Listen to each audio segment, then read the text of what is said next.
Hello friends, welcome to Sanvi classes. हम लोग पढ़ रहे हैं बिहार सचिवालय के एडिटोरिया बुक के प्रैक्टिस सेट का वॉल्यूम 2 में दिया गया प्रश्न।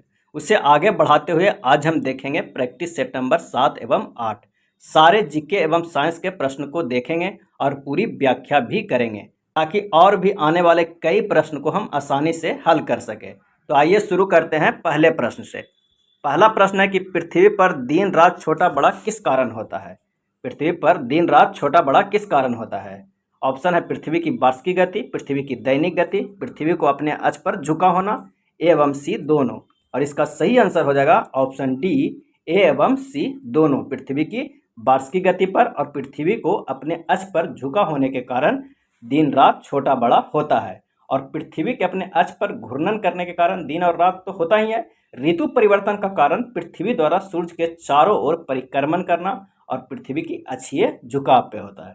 चलिए नेक्स्ट प्रश्न देखते हैं कि मेंटल पृथ्वी के कुल आयतन का लगभग कितना प्रतिशत भाग घेरे हुए है। और इसका सही आंसर हो जाएगा ऑप्शन सी, 83%। मेंटल पृथ्वी के कुल आयतन का लगभग 83% भाग घेरे हुए है।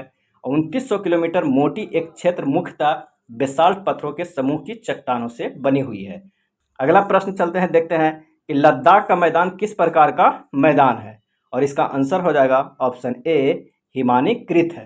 भारत में लद्दाख का मैदान हिमानीकृत मैदान है, जबकि कश्मीर का जो मैदान है वो झीलकृत मैदान है। ये कश्मीर का मैदान है और हिमानीकृत लद्दाख का है। अगला प्रश्न देखते हैं कि भूमि की उर्वरता बढ़ाने के लिए निम्न में से कौन सी फसल उगाई जाती है। मक्का, चावल, मूंग, गन्ना। और इसका सही आंसर हो जाएगा ऑप्शन सी, मूंग की फसल। और भी कई फसल है जो भूमि की उर्वरता बढ़ाने के लिए उगाई जाती है, जैसे सनई, ढैंचा, उड़द, लोबिया, मूंग, गवार आदि। नेक्स्ट देखते हैं कि भारतीय उपमहाद्वीप में कौन सा देश शामिल नहीं है। और इसका आंसर हो जाएगा ऑप्शन डी, म्यांमार। भारतीय उपमहाद्वीप में भारत, पाकिस्तान, बांग्लादेश, नेपाल, भूटान, मालदीव और श्रीलंका शामिल है। इसमें कभी कभी अफगानिस्तान को भी शामिल किया जाता है। आइए अगला प्रश्न पे चलते हैं कि भारत की सबसे ऊंची चोटी K2 गॉडविन ऑस्टिन कहाँ स्थित है। और इसका आंसर हो जाएगा ऑप्शन ए, काराकोरम श्रेणी में। K2 विश्व का दूसरी सर्वोच्च पर्वत शिखर है। इसकी ऊंचाई 8611 मीटर है। यह कश्मीर के काराकोरम पर्वतमाला में स्थित होने के कारण K2 के नाम से जाना जाता है। यह भारत की सबसे ऊंची चोटी है और काराकोरम श्रेणी ट्रांस हिमालय का भाग है। अगला प्रश्न है कि निम्न में से किस वन में सर्वाधिक जैव विविधता पाई जाती है। किस वन में। और इसका आंसर हो जाएगा ऑप्शन ए, सदाबहार वन में सर्वाधिक जैव विविधता पाई जाती है। सदाबहार वन भारत के उन क्षेत्रों में पाए जाते हैं जहां 200 सेंटीमीटर से अधिक वर्षा एवं उच्च तापमान 24 डिग्री सेल्सियस पाया जाता है। इन वनों में सर्वाधिक जैव विविधता पाई जाती है और ये जो वन है वो पश्चिम घाट के पश्चिमी ढाल, लक्षद्वीप, अंडमान निकोबार द्वीप और असम के ऊपरी भाग में पाई जाती है। नेक्स्ट प्रश्न पर चलते हैं कि निम्नलिखित कथनों में कौन सही नहीं है। कौन सही नहीं है। और इसका आंसर हो जाएगा ऑप्शन डी, काली मिट्टी हिमालय क्षेत्र में पाई जाती है। ये सही नहीं है। काली मिट्टी भारत के दक्कन पठार में पाई जाती है। इसमें जल धारण की उच्च क्षमता होती है तथा इसमें लौह अंश की मात्रा अधिक पाई जाती है। काली मिट्टी को स्थानीय भाषा में रेगुर कहा जाता है। ये बिल्कुल सही है। और क्रेब्स के अनुसार रेगुर मिट्टी अनिवार्य रूप से एक परिपक्व मिट्टी होती है और काली मिट्टी में आर्द्रता धारण करने की तो उच्च क्षमता होती ही है। अगला प्रश्न चलते हैं, देखते हैं कि भारत में नलकूप से सिंचित अधिकतम क्षेत्र वाला राज्य कौन है। और इसका आंसर हो जाएगा ऑप्शन ए, उत्तर प्रदेश। भारत में नलकूप एवं कूप से सिंचित अधिकतम क्षेत्र वाला राज्य है उत्तर प्रदेश। नेक्स्ट प्रश्न देखते हैं कि निम्नलिखित में कौन सा एक गेहूं का फसल का रोग है। गेहूं की फसल का रोग है। और इसका सही आंसर हो जाएगा ऑप्शन डी, रस्ट। रस्ट गेहूं की फसल का रोग है। ये 3 प्रकार का रस्ट होता है, पीला रस्ट, भूरा रस्ट और काला रस्ट। प्रमुख फसल और भी है जिनके रोग देख लेते हैं कि खैरा रोग धान में लगता है, करनाल बंट रोग गेहूं में लगता है, पनामा सूखा रोग केले में लगता है, लाल सड़न रोग गन्ना में, श्वेत फफोला रोग सरसों में और अरगट रोग बाजरा में लगता है। आइए नेक्स्ट प्रश्न देखते हैं कि जनगणना 2011 के अनुसार बिहार में लिंगानुपात कितना था। और इसका आंसर हो जाएगा ऑप्शन ए, 918 था, जबकि भारत का लिंगानुपात 943 है जनगणना 2011 के अनुसार। और सर्वाधिक लिंगानुपात वाला जिला बिहार में गोपालगंज है और सबसे कम लिंगानुपात वाला जिला मुंगेर है, 876 है। गोपालगंज में 1021 है। चलिए नेक्स्ट प्रश्न पे चलते हैं कि भारत की सबसे ऊंची झील निम्न में से कौन सी है? और इसका आंसर हो जाएगा ऑप्शन ए चोललामामू झील। चोललामामू झील सबसे ऊंची स्थान पर अवस्थित झील है जो सिक्किम राज्य में स्थित है। रुद्रसागर झील जो यहाँ दिया हुआ है वो त्रिपुरा राज्य में स्थित है। और बुलर झील जम्मू कश्मीर में स्थित है और यह भारत के मीठे पानी का सबसे बड़ा झील है। यह झेलम नदी के मार्ग में पड़ता है बुलर झील। और जो डल झील है वो श्रीनगर कश्मीर की एक प्रसिद्ध झील है। अगला प्रश्न पे चलते हैं कि निम्न में से कौन लौह अयस्क क्षेत्र नहीं है? और इसका आंसर हो जाएगा ऑप्शन बी बालाघाट। बालाघाट मध्य प्रदेश में स्थित तांबे की खान के लिए प्रसिद्ध है, जबकि कुद्रेमुख कर्नाटक की प्रसिद्ध लौह अयस्क खान है। और गुआ एवं चिड़िया खदान सिंहभूम झारखंड में स्थित है। और बैलाडीला छत्तीसगढ़ में स्थित है, भारत का दूसरा सबसे बड़ा लोहे का खदान है। अगला प्रश्न देखते हैं कि महाबेली गंगा किस देश की नदी है? और इसका सही आंसर हो जाएगा ऑप्शन ए श्रीलंका की। महाबेली गंगा श्रीलंका की सबसे लंबी नदी है जो उत्तर पूर्व की ओर बहते हुए श्रीलंका के पूर्वी तट पर कोडियार की खाड़ी यानी बंगाल की खाड़ी में गिरती है। गंगाबली नदी भारत के कर्नाटक राज्य के पश्चिमी भाग में बहने वाली एक नदी है। गंगबली ये है। नेक्स्ट देखते हैं कि हड़प्पा सभ्यता के निम्नलिखित स्थलों में से कौन सा स्थल अफगानिस्तान में स्थित है? और इसका आंसर हो जाएगा ऑप्शन बी सोर्तुगई। हड़प्पा सभ्यता का स्थल सोर्तुगई अफगानिस्तान में स्थित है, जबकि कोटजी, मोहनजोदाड़ो, बालाकोट एवं चनहुदलो पाकिस्तान में स्थित है। नेक्स्ट प्रश्न है कि जैन धर्म के 24वें तीर्थंकर भगवान महावीर का जन्म कहाँ हुआ था? और इसका सही आंसर हो जाएगा ऑप्शन ए कुंडग्राम में, जबकि उनकी मृत्यु कहाँ हुई थी? पावापुरी में। आइए कुछ जानते हैं महावीर के बारे में। तो भगवान महावीर का जन्म वर्तमान समय में बिहार राज्य के वैशाली जनपद के कुंडग्राम में हुआ था और इनके बचपन का नाम वर्धमान था। इनको रिजुपालिका नदी के तट पर साल के एक वृक्ष के नीचे ज्ञान की प्राप्ति हुई थी और ये 24वें और अंतिम तीर्थंकर थे। महावीर स्वामी की मृत्यु 1527 ईस्वी में पावापुरी में हो गई थी। नेक्स्ट प्रश्न चलते हैं। इल्तुतमिश के शासनकाल के दौरान विशेष गुलामों को सैन्य सेवा के लिए खरीदा जाता था, जिन्हें किस नाम से जाना जाता था? और इसका आंसर हो जाएगा ऑप्शन बी बंदगान के नाम से। इल्तुतमिश के शासनकाल के दौरान विशेष गुलामों की सैन्य सेवा के लिए खरीदा जाता था, जिसे बंदगान के नाम से जाना जाता था। इल्तुतमिश का शासन रहा था 1210 ईस्वी से 1236 ईस्वी में। नेक्स्ट है सैयद राजवंश की स्थापना किसने की थी? और इसका आंसर हो जाएगा ऑप्शन बी खीज खां। खीज खां सैयद वंश का संस्थापक था। तैमूर जब 1398 ईस्वी में आक्रमण किया था, उस समय खीज खां ने उसकी सहायता किया था। तो जाने वक्त पहले तैमूर ने खीज खां को मुल्तान, दीपालपुर और लाहौर का सूबेदार नियुक्त करके गया था। नेक्स्ट है बांडीवासा के युद्ध में अंग्रेजों ने किसको हराया था? और इसका सही आंसर हो जाएगा ऑप्शन ए फ्रांसीसी को। बांडीवास का युद्ध 1760 ईस्वी में अंग्रेज और फ्रांसीसी के मध्य हुआ था। इस युद्ध में फ्रांसीसी पराजित हुआ। अंग्रेजी सेना का नेतृत्व किए थे सर आयरकूट, जबकि फ्रांसीसी सेना का नेतृत्व काउंट डी लाली ने किया था। फ्रांसीसी सेना का नेतृत्व काउंट डी लाली और अंग्रेज में आयरकूट। चलिए नेक्स्ट प्रश्न चलते हैं कि बहावी आंदोलन का मुख्य उद्देश्य क्या था? और इसका सही आंसर हो जाएगा ऑप्शन बी इस्लाम को परिशुद्ध करना था। बहावी आंदोलन का मुख्य उद्देश्य था इस्लाम को परिशुद्ध करना। बहावी आंदोलन 19वीं शताब्दी के चौथे दशक में शुरू होकर 7वें दशक तक चला था और इस आंदोलन के प्रवर्तक रायबरेली के सैयद अहमद थे, जबकि इसका मुख्य केंद्र पटना शहर था। यह पुनर्जागरणवादी आंदोलन था जिसका मुख्य उद्देश्य था इस्लाम को परिशुद्ध करना था। नेक्स्ट है महात्मा गांधी ने किसको दीन बंधु की उपाधि दी थी? और इसका सही आंसर हो जाएगा ऑप्शन बी CF एंड्रयूज को। महात्मा गांधी ने CF एंड्रयूज को दीन बंधु की उपाधि दी थी। और जो देश बंधु फ्रेंड ऑफ नेशन का उपनाम चित्तरंजन दास को जाना जाता है। और महान स्वतंत्रता सेनानी और भारत रत्न से सम्मानित खान अब्दुल गफ्फार खान को सीमांत गांधी या फ्रंटियर गांधी या बच्चा खां या बादशाह खान के नाम से पुकारा जाता है। और राजेंद्र प्रसाद सिंह को देश रत्न या अजात शत्रु कहा जाता है। नेक्स्ट चलते हैं कि तृतीय आंग्ला मैसूर युद्ध के दौरान बंगाल के गवर्नर जनरल कौन थे? और इसका आंसर हो जाएगा ऑप्शन बी लॉर्ड कॉर्नवालिस। तृतीय आंग्ला मैसूर युद्ध, आंग्ला मैसूर 4 युद्ध हुआ था। तृतीय में जो था वो बंगाल के गवर्नर जनरल लॉर्ड कॉर्नवालिस था और यह युद्ध 1792 ईस्वी के श्रीरंगपट्टम की संधि के द्वारा समाप्त हुआ था तृतीय। और जो प्रथम हुआ था वो हैदर अली और अंग्रेजों के बीच लड़ा गया था। मद्रास की संधि के बाद ये बंद हुआ था। और द्वितीय जो आंग्ला मैसूर युद्ध हुआ था वो मंगलौर की संधि पे बंद हुआ था। और चतुर्थ आंग्ला मैसूर युद्ध 1799 में हुआ था। टिप्पू संयुक्त अंग्रेजी सेना से बहादुरी के साथ लड़ता हुआ मारा गया। तो कभी कभी प्रश्न रहता है कि टिप्पू सुल्तान किस युद्ध में मारा गया, तो चतुर्थ आंग्ला मैसूर युद्ध में। नेक्स्ट प्रश्न है कि किस वायसराय ने भारत में वर्नाकुलर प्रेस एक्ट लागू किया, और इसका आंसर हो जाएगा ऑप्शन डी, लॉर्ड लिट्टन ने। लॉर्ड लिट्टन को भारत में वर्नाकुलर प्रेस एक्ट 1878 को लागू करने के लिए जाना जाता है, और इस अधिनियम को मुंह बंद करने वाला अधिनियम कहा गया था। लॉर्ड लिट्टन ने 1877 ईस्वी में दिल्ली में एक अत्यंत शानदार दरबार किया था, जिसमें महारानी विक्टोरिया को भारत की सामग्री घोषित की गई थी। नेक्स्ट प्रश्न देखते हैं कि ब्रिटिश हाउस ऑफ कॉमन्स के सदस्य बनने वाले प्रथम भारतीय कौन थे, और इसका सही आंसर हो जाएगा ऑप्शन ए, दादा भाई नौरोजी। दादा भाई नौरोजी प्रथम भारतीय थे जो 1892 में उदारवादी दल की ओर से ब्रिटिश संसद के सदस्य चुने गए थे, और लंदन इंडियन सोसाइटी एवं ईस्ट इंडिया एसोसिएशन नामक संस्थाएं भी स्थापित किए थे दादा भाई नौरोजी ने। जबकि डब्ल्यू.सी. बनर्जी ब्रिटेन के हाउस ऑफ कॉमन्स के लिए चुनाव लड़ने वाले प्रथम भारतीय थे, किंतु वो जीत नहीं पाए थे।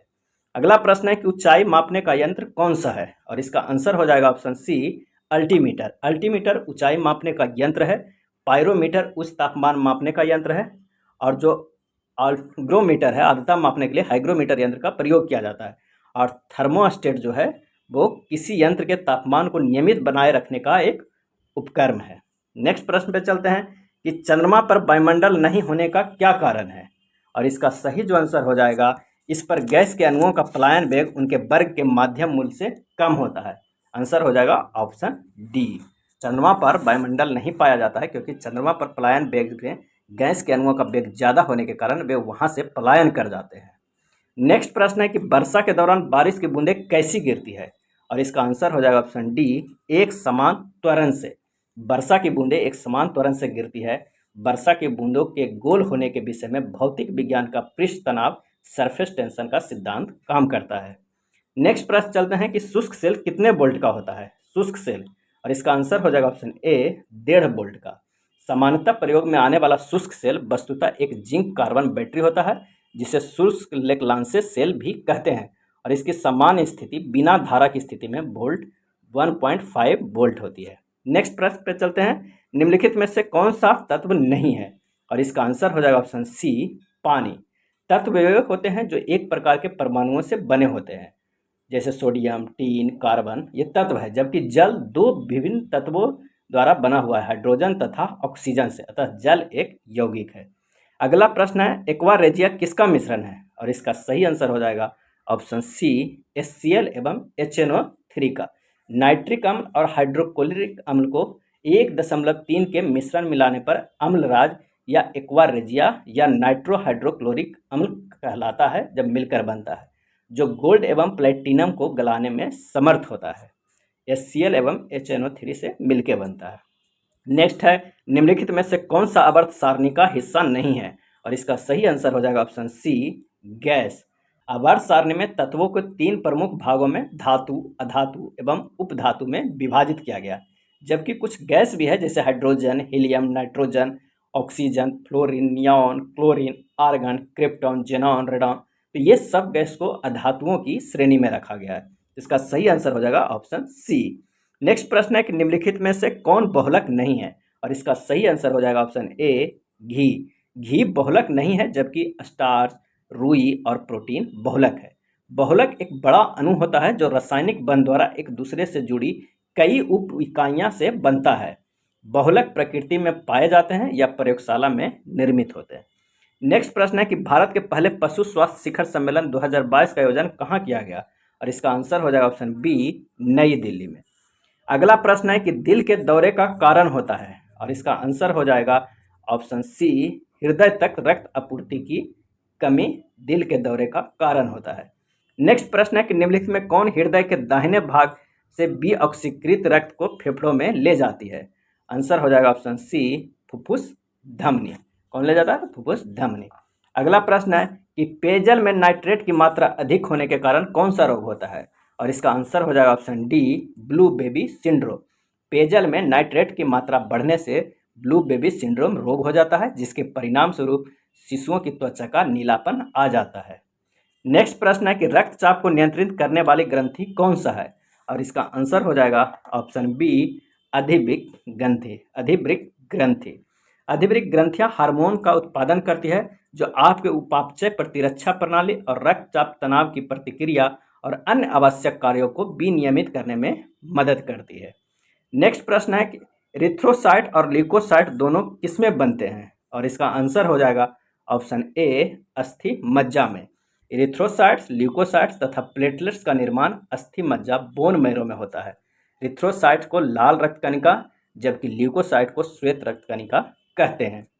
अगला प्रश्न है कि निम्नलिखित में से कौन मस्तिष्क का भाग नहीं है, और इसका सही आंसर हो जाएगा ऑप्शन सी पिन्ना। पिन्ना मस्तिष्क का भाग नहीं है बल्कि यह सिरे के बाहर दिखने वाला कान का बाहरी भाग है जिसे ऑरिकुला भी कहते हैं।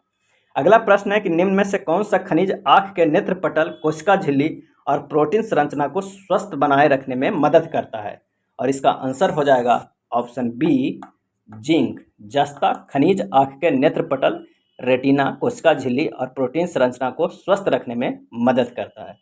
अगला प्रश्न है कि हाल ही में कौन सा राज्य अपनी इंटरनेट सेवा शुरू करने वाला देश का पहला राज्य बन गया है, और इसका आंसर हो जाएगा ऑप्शन बी केरल।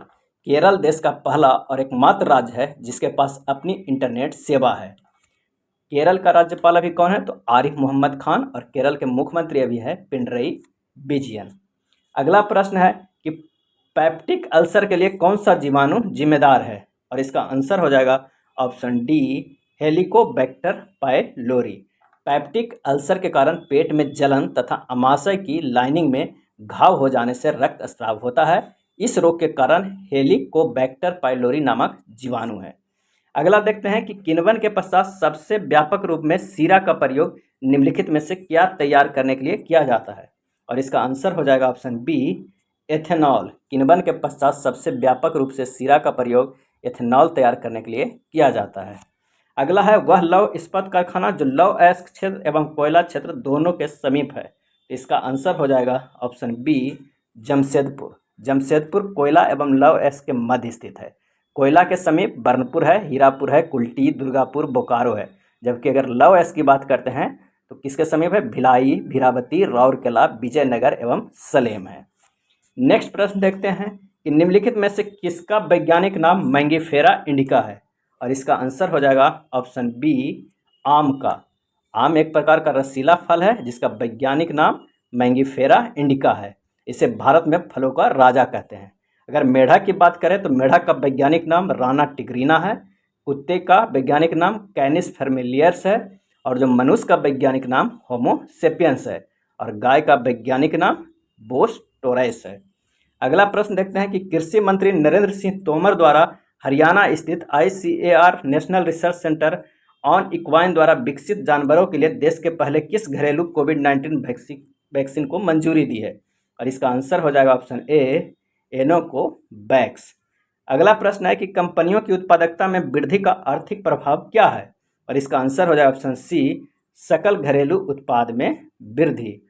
कंपनियों की उत्पादकता में वृद्धि का कारण सकल घरेलू उत्पाद में वृद्धि होती है।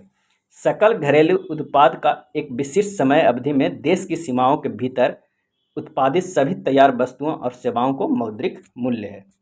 नेक्स्ट है टाटा सन्स ने निम्नलिखित में से किसके साथ एयर इंडिया का विलय किया है, और इसका आंसर हो जाएगा option A Air Asia. Tata Sons ने एयर एशिया के साथ एयर इंडिया का विलय किया है। एयर एशिया इंडिया ने जून 2014 में उड़ान भरना शुरू किया था। अगला है तांबा अयस्क का सर्वाधिक उत्पादनकर्ता राज्य कौन है, और इसका आंसर हो जाएगा ऑप्शन ए मध्य प्रदेश। मध्य प्रदेश राज्य में सर्वाधिक तांबा का उत्पादन होता है, लेकिन अगर भंडारण की दृष्टि से राजस्थान का स्थान प्रथम है। अगला प्रश्न है कि समावेशी समृद्धि के लिए आवश्यक है। समावेशी समृद्धि के लिए आवश्यक है, सही आंसर हो जाएगा ऑप्शन डी उपयुक्त में से सभी। सतत कृषि, आधारभूत सुविधाओं का विकास, शिक्षा एवं स्वास्थ्य जैसी सामाजिक सेवाओं की अधिकाधिक उपलब्धता। अगला है लोकसभा में अविश्वास प्रस्ताव प्रस्तुत करने के लिए लोकसभा के कितने सदस्यों का समर्थन होना आवश्यक है, आंसर हो जाएगा ऑप्शन बी 50। संविधान के अनुच्छेद 75 में कहा गया है कि मंत्रिपरिषद लोकसभा के प्रति सामूहिक रूप से उत्तरदायी होगा। यदि कभी ऐसा विपक्ष की महसूस हो कि सरकार अल्पमत में है तो अविश्वास प्रस्ताव ला सकती है। इसके लिए उसे 50 सदस्यों का समर्थन होना आवश्यक है। चलिए नेक्स्ट प्रश्न पे चलते हैं कि केंद्र राज्य वित्तीय संबंध का उपबंध संविधान के किस भाग में किया गया है? और इसका आंसर हो जाएगा ऑप्शन डी, भाग 12 में। संविधान के भाग 12 में अनुच्छेद 268 से 293 केंद्र राज्य वित्तीय संबंधों की चर्चा की गई है। अगला प्रश्न है कि 24वें ग्रीष्मकालीन बधिर ओलंपिक डेफलिम्पिक्स 2021 का आयोजन किस देश में किया गया था? और इसका आंसर हो जाएगा ऑप्शन डी, ब्राजील में। जो 24वें ग्रीष्मकालीन बधिर ओलंपिक 2021 का आयोजन फेस्टा दा उबा कैसियास डो सुल ब्राजील में किया गया। डेफलिम्पिक्स का शुभंकर था रिंग टेल कोटी नीनो था। पदक तालिका में यूक्रेन को पहला स्थान प्राप्त हुआ। भारत कुल 17 पदकों के साथ कितने स्थान पर रहा? 9वें स्थान पर। स्वर्ण 8, रजत 1, कांस्य 8 पदक। चलिए अगला प्रश्न देखते हैं कि भारत का संविधान किस अनुच्छेद द्वारा चुनाव आयोग को संसद और राज्य विधानसभाओं के चुनाव का पर्यवेक्षण करने की शक्ति देता है? सही आंसर हो जाएगा ऑप्शन डी, अनुच्छेद 324। अगला है भारत में सबसे पहला आम चुनाव और संविधान में पहला संशोधन कब हुआ था? और इसका सही आंसर हो जाएगा ऑप्शन सी, 1951 ईस्वी में। भारत में पहला आम चुनाव वर्ष 1951 में हुआ तथा 18 जून 1951 को पहले संविधान संशोधन द्वारा 9वीं अनुसूची को जोड़ा गया।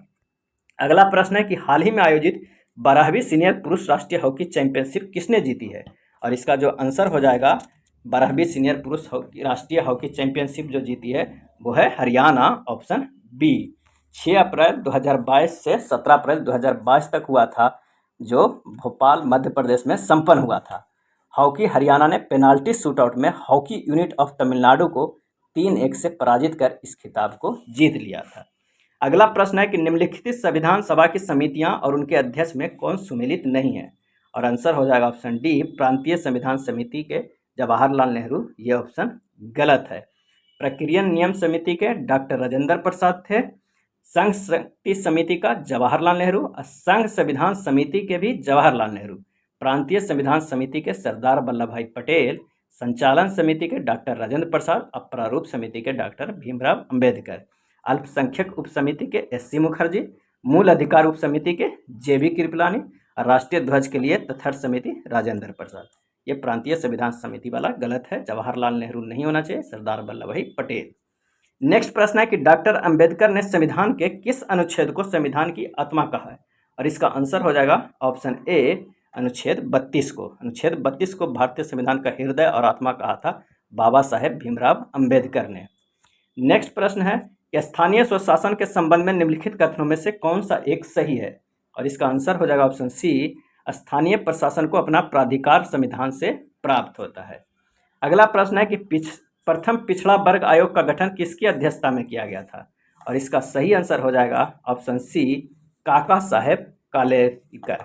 काका साहेब कालेलकर।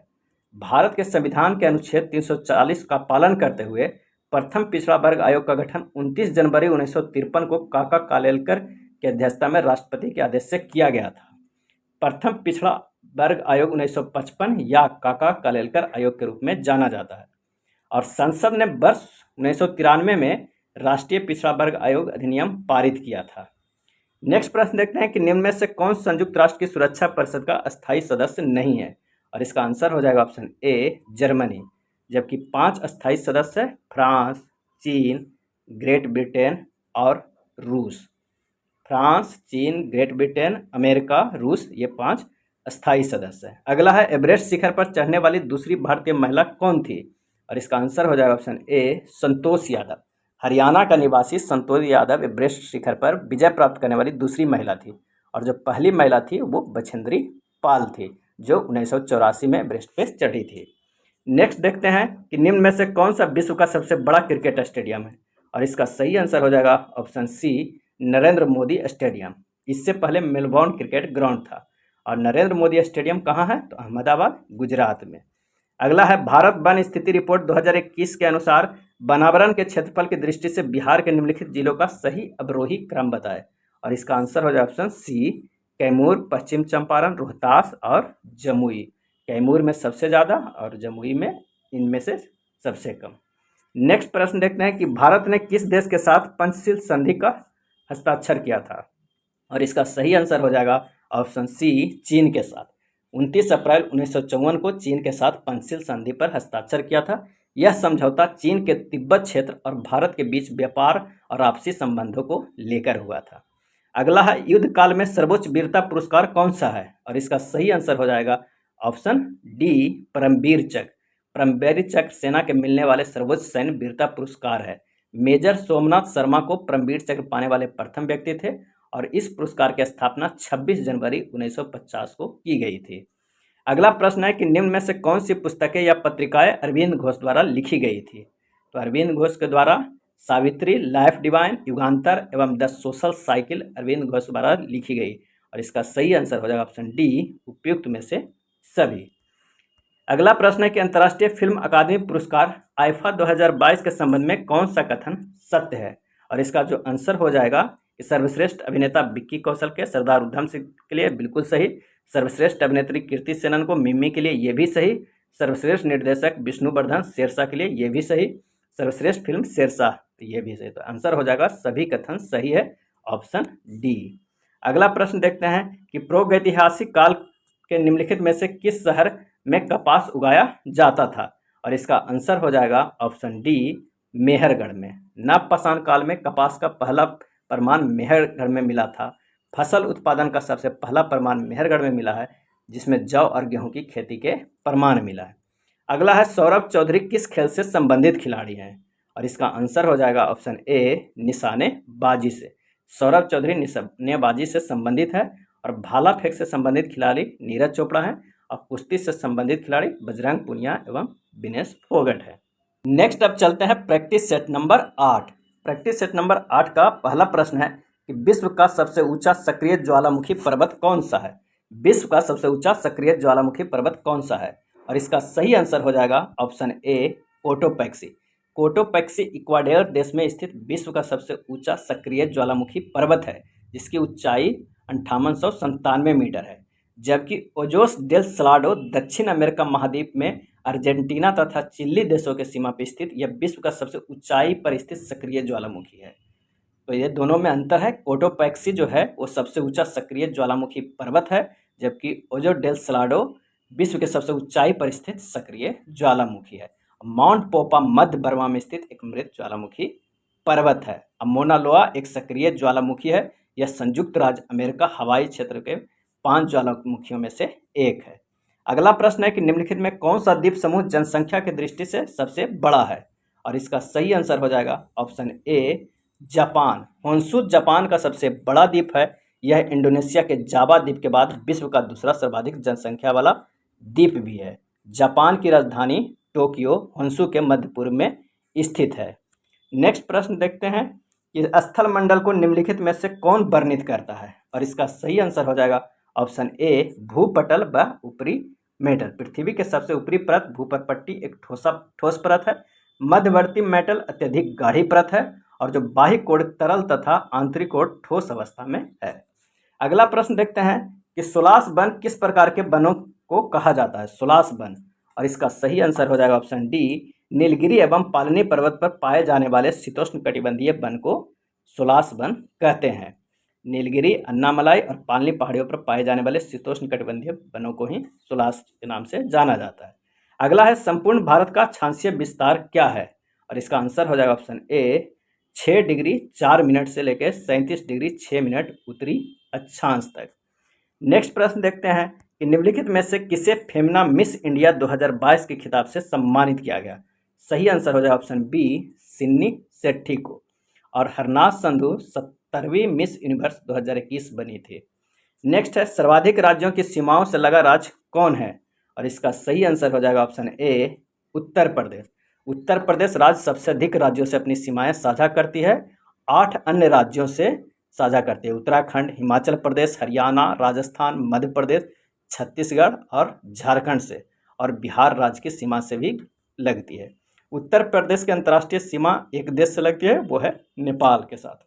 नेक्स्ट प्रश्न है कि भारत में हरित क्रांति लाने का श्रेय किसे दिया जाता है?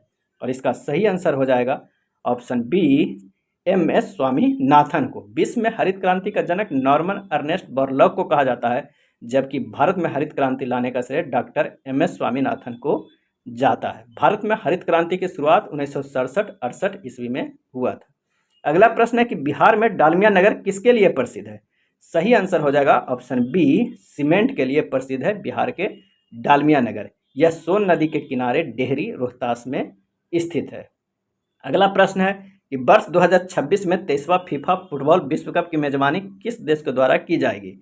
और इसका आंसर हो जाएगा उपयुक्त में से सभी, इन तीनों देशों में, कनाडा, अमेरिका और मैक्सिको में। और जो 2022 में आयोजित होने वाला है 22वें फीफा फुटबॉल विश्व कप की मेजबानी कतर में होगा। अगला प्रश्न देखते हैं कि निम्न में से कौन सा भारत के पूर्वी तट का एक प्रमुख बंदरगाह पत्तन स्थित है? सही आंसर हो जाएगा ऑप्शन सी, विशाखापत्तनम।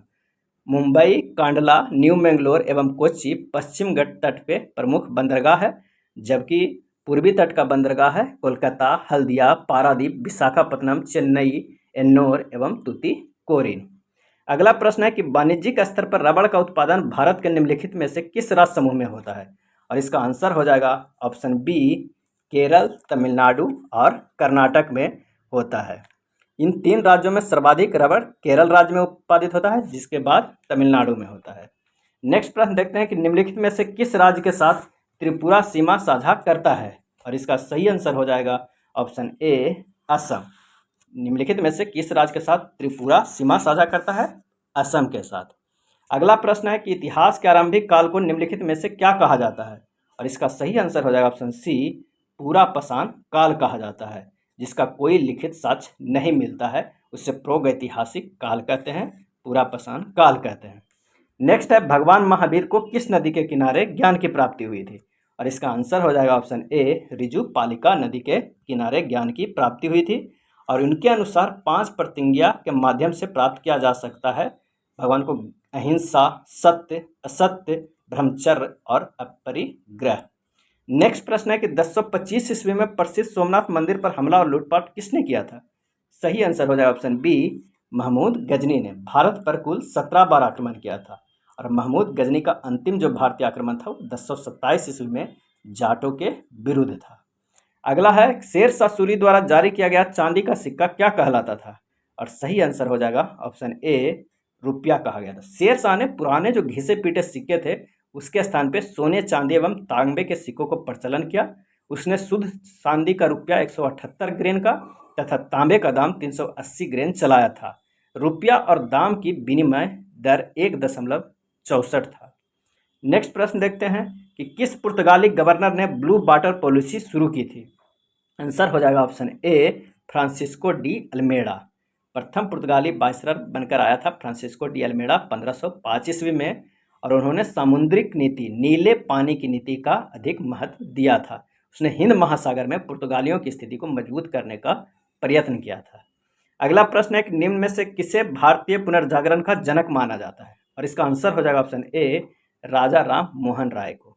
अगला है, निम्नलिखित राष्ट्रवादी नेताओं में किसका उपनाम महामना था? इसका आंसर हो जाएगा ऑप्शन ए, मदन मोहन मालवीय का। इन्होंने वर्ष 1916 ईस्वी में बनारस हिंदू विश्वविद्यालय की स्थापना एनी बेसेंट की सहायता से किए थे। कुछ प्रमुख नेता हैं और उनके उपनाम ये देख लेते हैं, काफ़ी इंपॉर्टेंट है। बाल गंगाधर तिलक को लोकमान्य कहा जाता है। दादा भाई नौरोजी को भारत के वृद्ध पुरुष कहा जाता है। रविन्द्रनाथ टैगोर को गुरुदेव कहा जाता है। भगत सिंह को शहीद आजम, लौह पुरुष सरदार वल्लभ भाई पटेल को देश बंधु चित्तरंजन दास को, Nightingale of India Sarojini Naidu को, राष्ट्रपिता बापू महात्मा सभी मोहनदास करमचंद गांधी को और महामना मदन मोहन मालवीय को। चलिए नेक्स्ट प्रश्न पे चलते हैं कि 1857 के विद्रोह को भारत के प्रथम स्वतंत्रता संग्राम की संज्ञा किसने प्रदान की? और इसका आंसर हो जाएगा ऑप्शन बी, बी.डी. सावरकर ने। बेंजामिन डिजायरली ने कहा था राष्ट्रीय विद्रोह। टी.आर. होम्स ने कहा था कि सभ्यता और बर्बरता के बीच जंग का रूप बताया। जेम्स ऑट्रम ने मुस्लिम षड्यंत्र का परिणाम बताया। अंग्रेज इतिहासकार लॉरेंस और सीले ने सैनिक विद्रोह कहा, जबकि आर.सी. मजूमदार ने कहा यह तथाकथित प्रथम राष्ट्रीय स्वतंत्रता संग्राम न तो प्रथम था, न ही राष्ट्रीय था और न ही यह स्वतंत्रता संग्राम था। नेक्स्ट प्रश्न है कि गीता रहस्य नामक ग्रंथ किसके द्वारा लिखा गया? और इसका आंसर हो जाएगा ऑप्शन डी, बाल गंगाधर तिलक के द्वारा। गीता रहस्य नामक ग्रंथ लोकमान्य की उपाधि से विभूषित बाल गंगाधर तिलक ने मांडले जेल में लिखा था। ब्रिटिश औपनिवेशिक पदाधिकारियों ने इन्हें भारतीय शांति के पिता भी कहा था। इन्होंने 2 साप्ताहिक समाचार पत्र, मराठी में केसरी और अंग्रेजी में द मराठी के माध्यम से लोगों को राजनीतिक चेतना में जगाने का काम किए थे। नेक्स्ट है, किसने कहा जब तक यह तीसरी शक्ति अथवा इंग्लैंड यहाँ है हमारे सांप्रदायिक मतभेद हमें परेशान करते रहेंगे? और इसका आंसर हो जाएगा ऑप्शन ए, महात्मा गांधी ने। उपयुक्त कथन महात्मा गांधी का है, जिन्होंने लुई फिस्चर को दिए गए साक्षात्कार में बोले थे। अगला है, निम्नलिखित में से मांग के सिद्धांत का अपवाद है, क्या है? और इसका आंसर हो जाएगा ऑप्शन सी, मूल या आवश्यक संपत्ति। अगला प्रश्न है कि निम्नलिखित में किस देश को वर्ष 2022-23 के लिए अंतर्राष्ट्रीय समुद्री संगठन परिषद के सदस्य के रूप में चुना गया? और इसका आंसर हो जाएगा ऑप्शन सी, भारत को।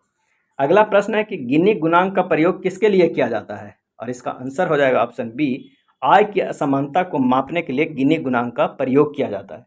गिनी गुणांक का प्रयोग आय की असमानता को मापने के लिए किया जाता है। गिनी गुणांक को वर्ष 1912 में कोरेंडो गिनी ने विकसित किया था। गिनी गुणांक का अधिकतम मूल्य 1 के बराबर होगा एवं न्यूनतम मूल्य 0 के बराबर होगा। चलिए नेक्स्ट प्रश्न पे चलते हैं कि स्वच्छ भारत मिशन कब प्रारंभ किया गया था? और इसका सही आंसर हो जाएगा ऑप्शन ए, 2 अक्टूबर 2014 को। अगला है, निम्न उत्पादन की क्रियाशील साधन कौन है? और इसका आंसर हो जाएगा ऑप्शन बी, श्रम है। श्रम क्रियाशील साधन है क्योंकि इससे उत्पादन के स्तर पर प्रभाव पड़ता है। अगला है, प्रकाश के तरंगदैर्घ्य को मापने की इकाई क्या है? सही आंसर हो जाएगा ऑप्शन सी, एंगस्ट्रम।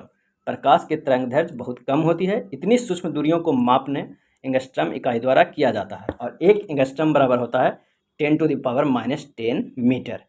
अगला है, किसी आदर्श द्रव्य की स्थापना कितनी होती है? और इसका आंसर हो जाएगा ऑप्शन सी, 0।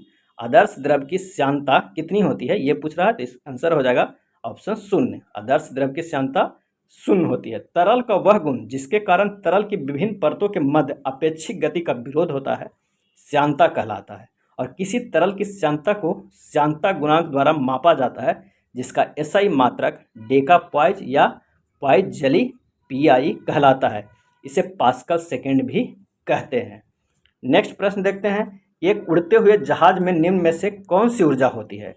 और इसका आंसर हो जाएगा ऑप्शन सी, स्थिति एवं गति ऊर्जा दोनों होती है। उड़ते हुए जहाज में पृथ्वी तल से उसकी ऊंचाई के कारण स्थिति ऊर्जा mgh लगती है और उसके एक रेखीय वेग के कारण गतिज ऊर्जा 12 mv² भी होती है। नेक्स्ट प्रश्न देखते हैं कि वर्ष 2022 में चोगम की बैठक किस देश में आयोजित की गई? और इसका आंसर हो जाएगा ऑप्शन बी, रवांडा में। नेक्स्ट प्रश्न है कि परावर्तन के नियम के अनुसार क्या है? और इसका सही आंसर हो जाएगा ऑप्शन सी, आपतन कोण परावर्तन कोण के सदैव बराबर होता है। अगला है, परमाणुओं के उप परमाणु कण है कौन है? और इसका सही आंसर हो जाएगा ऑप्शन डी, प्रोटॉन, इलेक्ट्रॉन तथा न्यूट्रॉन। परमाणुओं के उप परमाणु कण के रूप में प्रोटॉन, न्यूट्रॉन तथा इलेक्ट्रॉन पाए जाते हैं। प्रोटॉन तथा न्यूट्रॉन परमाणु के केंद्र में स्थित नाभिक में पाए जाने वाले मूल कण हैं, जबकि इलेक्ट्रॉन नाभिक के बाहर रहकर इसके इर्द गिर्द चक्कर लगाते हैं। अगला प्रश्न है कि निम्नलिखित में किससे स्टेनलेस स्टील में कठोरता आती है? और इसका सही आंसर हो जाएगा option C, carbon. Stainless steel के निर्माण में कार्बन के मिश्रण से कठोरता आती है। लोहे में जितना अधिक कार्बन मिलाते हैं इस्पात उतना ही कठोर बनता जाता है। कठोरता बढ़ने के साथ साथ उसकी भंगुरता भी बढ़ती जाती है और स्टील में लगभग 98.9% आयरन तथा 0.1% से लेकर 1.5% तक कार्बन होता है। अगला प्रश्न है कि इनमें से किस रोग में प्रतिरक्षा प्रणाली कम प्रभावित या नहीं प्रभावित होती है? और सही आंसर हो जाएगा ऑप्शन सी, इन्फ्लुएंजा। अगला प्रश्न है, प्रकृति में पानी का सबसे शुद्ध रूप क्या है? आंसर हो जाएगा ऑप्शन ए, वर्षा का जल। वर्षा का जल प्रकृति में सबसे शुद्ध माना जाता है क्योंकि प्राकृतिक स्रोत नदी, समुद्र आदि का जल बाष्पीकरण से प्राप्त जल वाष्प के संघनन के परिणाम स्वरूप वर्षा के रूप में पृथ्वी पर आता है। नेक्स्ट प्रश्न है, किन युग्मों में भौतिक राशियों का समान विमीय सूत्र नहीं है? और इसका आंसर हो जाएगा ऑप्शन ए, बल एवं दाब का। अगला प्रश्न देखते हैं कि निम्नलिखित में कौन विद्युत का अच्छा चालक नहीं है? विद्युत का अच्छा चालक, और इसका आंसर हो जाएगा ऑप्शन डी, ब्रोमीन। ब्रोमीन एक तरल हाइड्रोजन तत्व है। यह भूरे रंग का एक तरल पदार्थ है जो शीघ्रता से ही गैसीय अवस्था में परिवर्तित हो जाता है। तो ब्रोमीन विद्युत का अच्छा चालक नहीं है, जबकि जो ग्रेफाइट, चांदी और तांबा जो है वो विद्युत का चालक है। नेक्स्ट है, डाउन सिंड्रोम है और इसका आंसर हो जाएगा ऑप्शन बी, आनुवंशिक रोग है। अगला है, शरीर का सबसे कठोर भाग कौन है? आंसर हो जाएगा ऑप्शन बी, एनामेल। दांतों के ऊपरी भाग में एनामेल नामक पदार्थ का आवरण होता है जो कैल्शियम एवं फास्फोरस का बना होता है। यह शरीर का सबसे कठोर भाग होता है। अगला है, निम्न में कौन से युग्म का सही मिलान नहीं है? और इसका आंसर हो जाएगा option A vitamin B1 biotin. यह सही मिलान नहीं है। विटामिन B1 का साइंटिफिक नाम थायमिन है और B3 का है नियासिन, B12 का साइनोक्वालामिन और विटामिन K का फिलोक्विनोन है। अगला प्रश्न है कि निम्नलिखित में कौन सी कोशिका मानव शरीर के सबसे लंबी कोशिका है? और इसका आंसर हो जाएगा ऑप्शन ए तंत्रिका कोशिका। नेक्स्ट है, निम्नलिखित में कौन सी आहार नलिका है? और सही आंसर हो जाएगा ऑप्शन ए ईसोफेगस। आहार नलिका को ईसोफेगस यानी ग्रास नली भी कहा जाता है, जो मुंह के जीभ के पिछले हिस्से से प्रारंभ होकर अमाशय तक जाती है। स्वर यंत्र या लैरिक्स मनुष्यों और अन्य स्तनधारी जीवों के लिए गले में मौजूद एक श्वसन अंग है, जिसके प्रयोग से यह जीभ विभिन्न प्रकार की ध्वनियां बोल सकती है। अगला है, गुर्दे की संरचनात्मक एवं कार्यात्मक इकाई है? तो आंसर हो जाएगा ऑप्शन बी नेफ्रॉन। वृक्क मानव शरीर की प्रमुख उत्सर्जन अंग है। मनुष्य की एक जोड़ी वृक्क या गुर्दे या किडनी पाए जाते हैं। उसमें लगभग 10 लाख लंबी महीन एवं कुंडलित नलिकाएं होती है, जिन्हें नेफ्रॉन कहते हैं। अगला प्रश्न है, इंसुलिन की कमी से होता है, क्या होता है? इसका आंसर हो जाएगा ऑप्शन ए मधुमेह। मानव शरीर के रक्त में ग्लूकोज की मात्रा का नियंत्रण इंसुलिन नामक हार्मोन द्वारा होता है। इंसुलिन मानव शरीर में अग्न्याशय नामक ग्रंथि की बीटा कोशिकाओं से स्रावित होता है। इस हार्मोन की कमी से मधुमेह रोग हो जाता है। नेक्स्ट है, निम्नलिखित नोबल गैसों में कौन सी वायु में नहीं पाई जाती है? और इसका आंसर हो जाएगा ऑप्शन ए रेडॉन। इसका परमाणु क्रमांक 86 है। और भी अक्रिय गैस है helium, neon, argon, krypton, xenon, radon. यह आवर्त सारणी के शून्य वर्ग के तत्व है। अगला है, निम्नलिखित देशों में किसमें मूल औद्योगिक क्षेत्रफल के कम से कम 60% भाग पर वन बनाए रखने का संवैधानिक प्रावधान है? और इसका आंसर हो जाएगा ऑप्शन डी भूटान।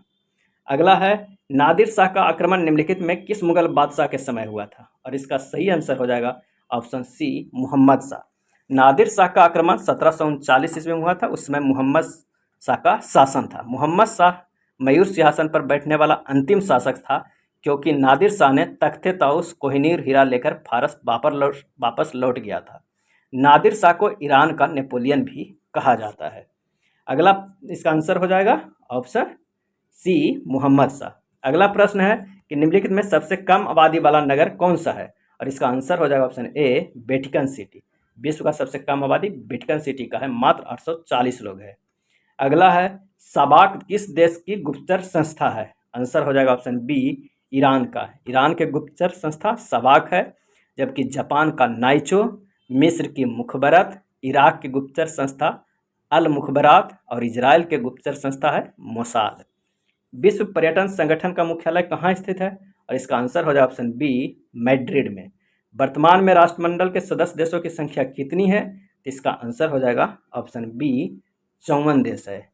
राष्ट्रमंडल उन देशों का संगठन है जो कभी ब्रिटिश साम्राज्य के अधीन थे। इसकी स्थापना 1920 ईस्वी में की गई थी। वर्तमान में 54 सदस्य है और इसका मुख्यालय लंदन में स्थित है। और विश्व पर्यटन संगठन की स्थापना कब हुई थी? तो 1925 ईस्वी में हुई थी। अगला प्रश्न है, शेर शाही मस्जिद कहाँ स्थित है? सही आंसर हो जाएगा ऑप्शन बी पटना में। शेर शाही मस्जिद पटना बिहार में स्थित है। इसको परवेज शाह ने बनाया था। यह मस्जिद वास्तुकला की अफगान शैली का एक उत्कृष्ट उदाहरण है। नेक्स्ट है, वर्ष 1907 के सूरत अधिवेशन में कांग्रेस में नरम दल एवं गरम दल के बीच विभाजन की निम्नलिखित में कौन सा कारण नहीं था? आंसर हो जाएगा ऑप्शन डी संविधान सभा के गठन के कार्य। नेक्स्ट प्रश्न है, छऊ किस राज्य का लोक नृत्य है? और इसका आंसर हो जाएगा ऑप्शन ए झारखंड के। छऊ एक लोक नृत्य है जो पश्चिम बंगाल, उड़ीसा एवं झारखंड राज्य में है। इसके 3 प्रकार है। सरायकेला छऊ जो झारखंड में मनाया जाता है, मयूरभंज छऊ जो उड़ीसा में मनाया जाता है, पुरुलिया छऊ जो पश्चिम बंगाल में मनाया जाता है। मनोभावों की स्थिति अथवा अवस्था का प्रकटीकरण होता है इस नृत्य में। नेक्स्ट देखते हैं कि बिहार विद्यापीठ की स्थापना कब की गई थी? और इसका आंसर हो जाएगा ऑप्शन बी 1921 ईस्वी में। गांधी जी द्वारा 6 फरवरी 1921 में बिहार के सदाकत आश्रम में बिहार विद्यापीठ की स्थापना की गई थी। मजहरुल हक को इसको कुलपति बनाया गया था। ब्रजेश किशोर प्रसाद को कुलाधिपति मजहरुल हक को और कुलपति ब्रजेश किशोर प्रसाद को, और प्राचार्य का पद दिया गया था डॉक्टर राजेंद्र प्रसाद को। नेक्स्ट देखते हैं भारतीय संविधान का जनक किसे माना जाता है, और इसका आंसर हो जाएगा ऑप्शन सी भीमराव अंबेडकर को। अगला है भारतीय संविधान का कौन सा अनुच्छेद धर्म, वंश, जाति, लिंग और जन्म स्थान के आधार पर भेदभाव पे रोक लगाता है, और इसका आंसर हो जाएगा ऑप्शन ए अनुच्छेद 15। अगला प्रश्न है कि भारत के संविधान में नीति निर्देशक सिद्धांतों को शामिल किए जाने का मुख्य उद्देश्य क्या है। सही आंसर हो जाएगा ऑप्शन ए सामाजिक एवं आर्थिक लोकतंत्र स्थापित करने के लिए। नेक्स्ट है आजाद दस्ता का गठन किसके द्वारा किया गया था। आंसर हो जाएगा ऑप्शन ए जयप्रकाश नारायण के द्वारा। भारत छोड़ो आंदोलन के दौरान जयप्रकाश नारायण उनके साथी कार्तिक प्रसाद ब्रजकिशोर प्रसाद सिंह के द्वारा आजाद दस्ता का गठन किया गया था, और इसका उद्देश्य था सरकार के विरुद्ध तोड़फोड़ करना था। अगला है राज्यसभा में अधिकतम कितने सदस्य हो सकते हैं। सही आंसर हो जाएगा ऑप्शन बी 250। संविधान के अनुच्छेद 80 के अनुसार राज्यसभा में अधिकतम 250 सदस्य हो सकते हैं, जिसमें अधिकतम 238 निर्वाचित हो सकते हैं और बाकी 12 राष्ट्रपति द्वारा मनोनीत होंगे। वर्तमान में राज्यसभा में सदस्य संख्या 245 है, जिसमें 233 निर्वाचित और 12 मनोनीत है। अगला है नौसेना विद्रोह निम्नलिखित में किस जहाज से शुरू हुआ, और सही आंसर हो जाएगा ऑप्शन डी HMIS तलवार। नौसेना विद्रोह 18 फरवरी 1946 को HMIS तलवार द्वारा बंबई में जातीय भेदभाव और अपने वेतन एवं राशन के संबंध में किए गए अन्यायपूर्ण बर्ताव का विरोध करने के लिए शुरू किया गया था। कराची इस बगावत का दूसरा केंद्र था। सरदार पटेल और जिन्ना के प्रयासों से बगियों ने 23 फरवरी 1946 को आत्मसमर्पण कर दिया था। अगला है निम्नलिखित में कौन सा अनुच्छेद भारत के प्रधानमंत्री की नियुक्ति से संबंधित है, और इसका आंसर हो जाएगा ऑप्शन ए अनुच्छेद 75। अगला है किस अनुच्छेद के तहत भारत का सर्वोच्च न्यायालय रीट जारी करता है, और इसका सही आंसर हो जाएगा ऑप्शन बी अनुच्छेद 226। क्या है अनुच्छेद 226। अनुच्छेद 32 के तहत भारत का सर्वोच्च न्यायालय एवं अनुच्छेद 226 के तहत उच्च न्यायालय आदेश रीट जारी करता है, और ये 5 प्रकार के कौन सा है, बंदी प्रत्यक्षीकरण, परमादेश, उत्प्रेषण, निषेधाज्ञा और अधिकार परीक्षा। अगला है जन प्रतिनिधित्व अधिनियम कब पारित किया गया, तो इसका आंसर हो जाएगा ऑप्शन ए 1951 में। अगला है एक वर्ष में ग्राम सभा की न्यूनतम कितनी बैठक बुलाई जाना अनिवार्य है, और इसका आंसर हो जाएगा ऑप्शन बी 4 बार। 4 अनिवार्य बैठकों के आयोजन करना अनिवार्य है। हर 3 माह पर ग्राम सभा की बैठक बुलाई जानी है। ग्राम सभा की बैठक की सूचना डुगडुगी बजाकर और ग्राम पंचायत कार्यालय में सूचना चिपकाकर या अन्य आधुनिक प्रचार साधनों से दी जा सकती है। ग्राम सभा की बैठक आयोजित करने की जिम्मेदारी मुखिया की होती है। नेक्स्ट है मुखिया अपना त्यागपत्र किसे देता है, और इसका सही जो आंसर हो जाएगा ऑप्शन सी हो जाएगा जिला पंचायती राज पदाधिकारी को। नेक्स्ट है निम्नलिखित में से किसे भारतीय प्रेस का मुक्तिदाता कहा जाता है, आंसर हो जाएगा ऑप्शन बी चार्ल्स मेडकॉफ को। ये था एडिटोरिया BSCC के प्रैक्टिस सेट के वॉल्यूम 2 के प्रैक्टिस सेट नंबर 7 एवं 8। अगर वीडियो अच्छा लगा हो तो प्लीज़ लाइक एंड शेयर कर दीजिएगा। धन्यवाद।